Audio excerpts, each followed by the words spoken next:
நற்செய்தி வாசகம். மத்தேயு எழுதிய நற்செய்தி அதிகாரம் 9 இறை வார்த்தைகள் 14 மற்றும் 15.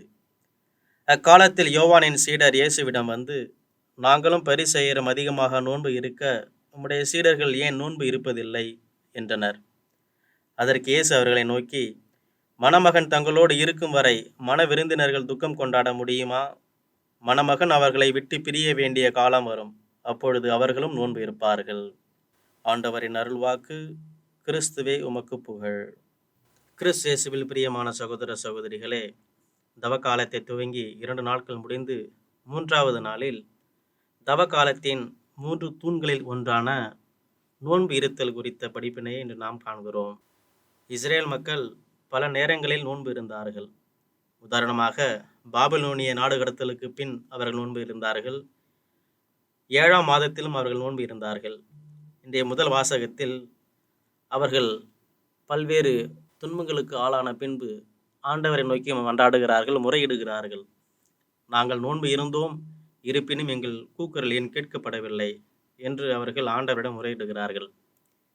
இதற்கு ஆண்டவர் அவர்களை பார்த்து, இன்னும் சொல்லப்போனால் கடவுள் அவர்களை ஏளனம் செய்கிறார், அவர்களை நையாண்டி செய்கிறார். இதோ இவர்களை பாருங்கள், ஏதோ இவர்கள்தான் நீதிமான்கள் போலவும் நீதியை தேடி தேடி ஓடுகிறவர்கள் என்றும் அதை நாடி நாடி செய்கிறவர்கள் என்றும் என்பது போல் இவர்கள் பேசுகிறார்களே என்று அவர்களை நோக்கி இறைவன் அவர்களை பார்த்து நையாண்டி செய்கிறார்.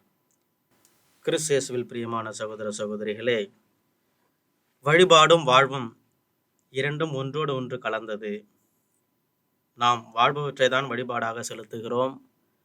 நாம் வழிபடுவதுதான் வாழ்விலே வாழ்வாக கொண்டிருக்கிறோம். இங்கே குறித்து காட்டப்படுகின்ற நோன்பு இருத்தல் என்பது வெறுமனே உணவை தவிர்த்தல் என்கிற ரீதியிலே அவர்கள் புரிந்து கொண்டு, நாங்கள் நோன்பு இருக்கிறோம், எங்கள் கூக்குரல் ஏன் கேட்கப்படவில்லை என்று ஆண்டவரிடம் முறையிடுகிறார்கள். ஆனால் ஆண்டவர் அதற்கு வாழ்வியல் அர்த்தத்தை கொடுக்கிறார். நோன்பு இருத்தல் என்பது வெறுமனே உணவை தவிர்ப்பது அல்ல, மாறாக அது வாழ்வோடு இணைந்திருக்க வேண்டும். ஆண்டவர் இதை பற்றி கூறுகின்ற பொழுது ஒரு நீண்ட அட்டவணை தருகிறார். நோன்பு இருத்தல் என்பது உண்மையில் என்ன? மிகப்பெரிய நீண்ட அட்டவணையை இந்த முதல் வாசகத்தில் ஆண்டவர் தருகிறார். முதலாவதாக, கொடுமை தலைகளை அவிழ்ப்பது, நுகத்தின் பிணையை அறுப்பது, ஒடுக்கப்பட்டோரை விடுதலை செய்வது, எவ்வகை நுகத்தையும் உடைப்பது, பசித்தோருக்கு உணவை பகிர்ந்து கொடுப்பது, தங்க இடமில்லா வறியோரை இல்லத்திற்கு அழைத்து வருவது, உடையற்றோருக்கு உடுக்க கொடுப்பது, நம் சகோதர சகோதரிகள் தேவையில் இருக்கும் பொழுது நம்மை மறைத்து கொள்ளாமல் இருப்பது. ஆக நோன்பு இருத்தல் என்பது வெறுமனே உணவை தியாகம் செய்வதல்ல, மாறாக இந்தந்த நியாயங்களை செய்வதுதான் உண்மையிலேயே நோன்பாக இருக்க முடியும். மேலும் எசாயா முதல் அதிகாரம் 17வது இறை வசனத்தில் நாம் இவ்வாறு வாசிக்கிறோம், நன்மை செய்ய படியுங்கள், நியாயத்தை தேடுங்கள், ஒடுக்கப்பட்டவனை நேசியுங்கள், திக்கற்ற பிள்ளையின் நியாயத்தையும் விதவையின் வழக்கையும் விசாரியுங்கள். ஆக இவற்றையெல்லாம் செய்தால்தான் நம் நோன்பு அர்த்தமுடையதாகிறது. ஆனால் ஆண்டவர் அவர்களை ஏளனம் செய்கிறார். நீங்கள் நோன்பு இருக்கிறீர்கள், ஆனால் ஏழை எளியவர்களை ஒடுக்குகிறீர்கள், உங்கள் அடிமைகளை நீங்கள் சித்திரவதை செய்கிறீர்கள். ஆக வெறுமனே உணவை புறம் தள்ளாமல் ஆண்டவர் குறிப்பிட்ட இந்த காரியங்களை எல்லாம் செய்கின்ற பொழுதுதான் அது உண்மையான நோன்பாக இருக்கின்றது. இந்த விவிலிய ஒளியின் அடிப்படையில் நாம் இருக்கிற நோன்பு எப்படி இருக்கிறது என்பதை நாம் சற்று சிந்தித்து பார்க்க வேண்டும். நற்செய்தியிலும் கூட ஆண்டவர் இயேசு கிறிஸ்துவிடம் நோன்பு பற்றிய விளக்கம் கேட்கப்படுகிறது. யூதர்களுக்கிடையே ஒரு நம்பிக்கை இருந்தது. நோன்பு இருப்பவர்கள் நீதிமான்கள் எனவும், நோன்பு இல்லாதவர்கள் நீதிமான்கள் அல்லாதவர்கள் எனவும் அந்த நம்பிக்கை அவர்களிடம் நிலை பெற்றிருந்தது.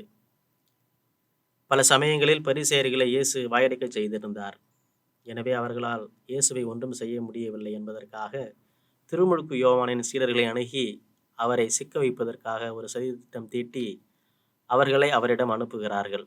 அவர்களும் வந்து இயேசுவிடம், நாங்களும், அதாவது திருமுழுக்கு யோவானின் சீடர்கள் நேர்மையாளர்கள் என கருதப்படுகிறவர்கள், பரிசேயர்களும் நேர்மையாளர்கள் என கருதப்படுகின்றவர்கள், நோன்பு இருக்கிறோம், அப்படி என்றால் நீங்கள் நோன்பு இருப்பதில்லையே ஏன்? இந்த கேள்வியின் விளக்கம், அதாவது நீங்கள் நேர்மை இல்லாதவர்களா என்பது போலாகும். ஆனால் இயேசு கிறிஸ்து இவர்கள் பரிசேயர்களால் மூளைச்சலவை செய்யப்பட்டிருக்கிறார்கள் என்பதை உணர்ந்தவராக அவர்களுக்கு ஒரு அமைந்த ஒரு பதிலை கூறுகிறார். மணமகன் இருக்கின்ற பொழுது விருந்தினர்கள் துக்கம் கொண்டாட முடியுமா?